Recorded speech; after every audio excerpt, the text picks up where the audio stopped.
மிளகாய் இவ்வளவு தண்டி பார்த்த இந்த டீ மிளகாய் பச்சி போடும்போது பாரு கடையில மிளகாய் பச்சி இவ்வளவு பெருசா சொரக்காய் மாதிரி சேர்த்துட்டு இருப்பான்.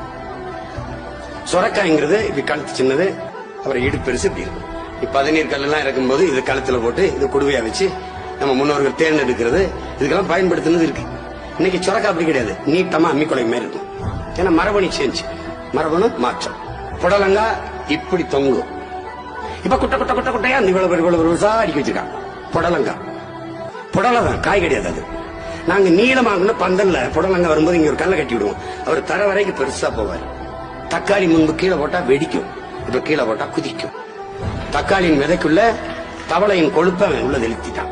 இப்ப இதை உணவா நீ உண்ணுகிட்டே வரும்போது உன்னுடைய மரபணுவை மாற்ற வேண்டியதில்லை.